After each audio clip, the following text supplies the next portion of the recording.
Here's a magic trick. Read this Italian sentence. La luna è visibile nella notte.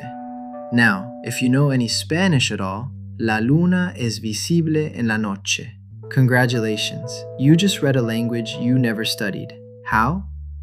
Because Spanish, French, and Italian aren't three separate inventions. They're three local accents of the same language, Latin, that drifted apart for 15 centuries. And today, I can prove it to you. Welcome back to How Languages Work. Today, where the Romance languages really come from, the sound laws that split them apart, and how to use one of them to unlock the others. By the end of this video, you'll read words in three languages you've never studied, using one simple decoder. And if you already speak Spanish, you're about to feel very powerful. Part 1. One mother, three daughters. 2,000 years ago, Roman soldiers, merchants, and settlers spread across Europe. And they didn't speak the polished Latin of Cicero's books. They spoke Vulgar Latin, the fast, casual, street Latin of everyday life. That is the real mother of our three languages. Then, in the year 476, the Western Roman Empire collapsed. The roads emptied, the schools closed, and with no Rome to keep everyone aligned, each region's Latin began to drift, slowly, generation by generation. Give a language a few centuries of isolation, and it becomes something new. By the 9th century, French was already so different that priests had to translate their sermons.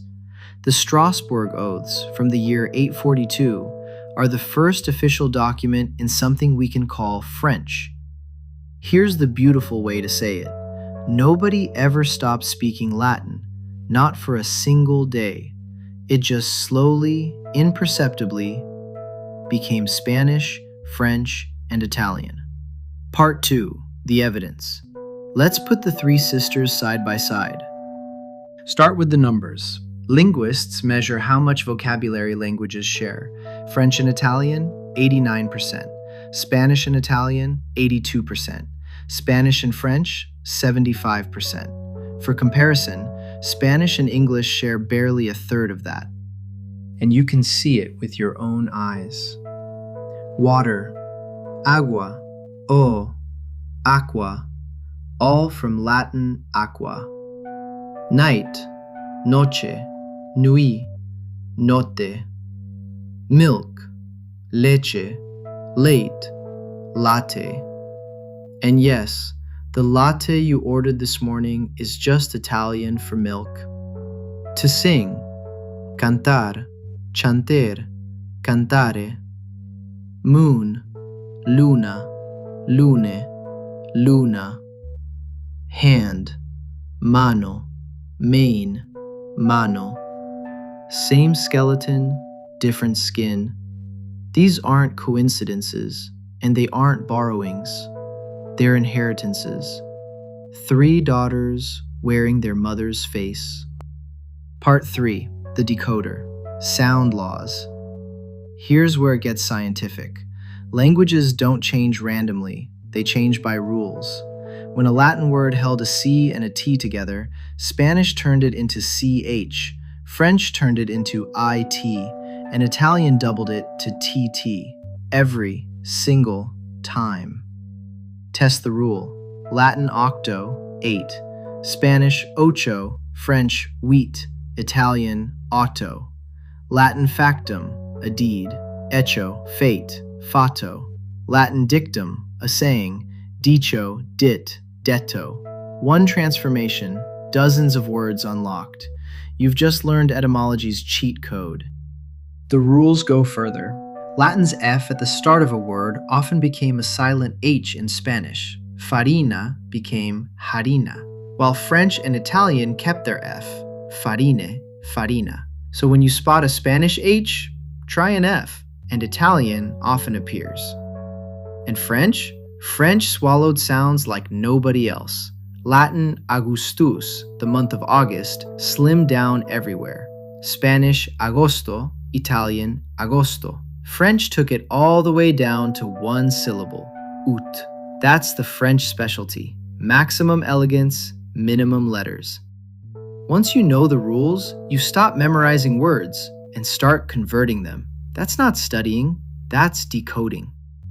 Part 4. So why aren't they identical? 3 big reasons. First, the locals.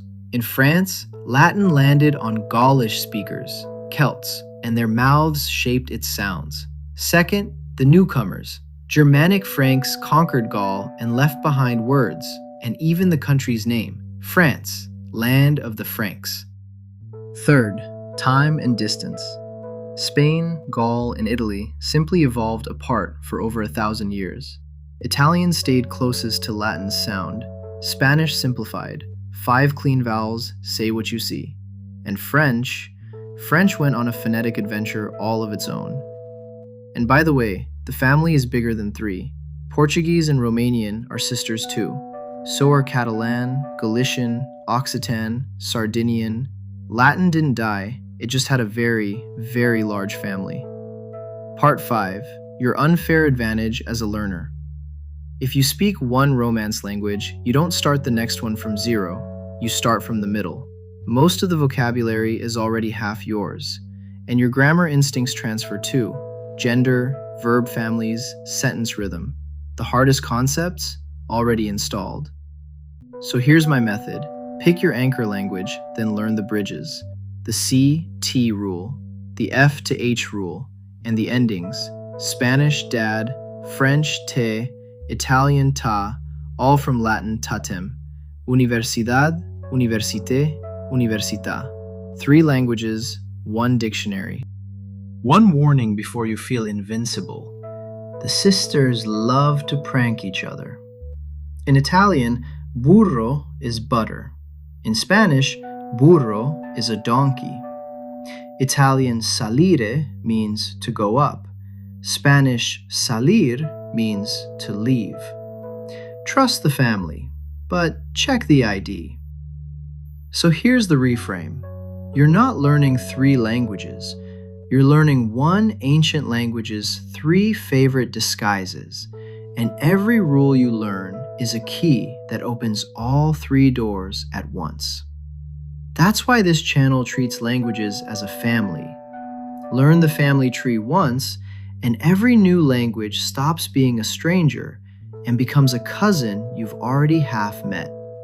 Your homework, if you speak any of the sisters, today read 1 paragraph in another one, out loud. Use the decoder.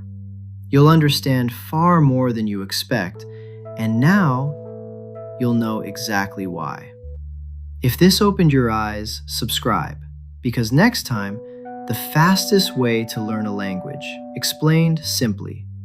What the science says actually works. Sources below. See you in the next one.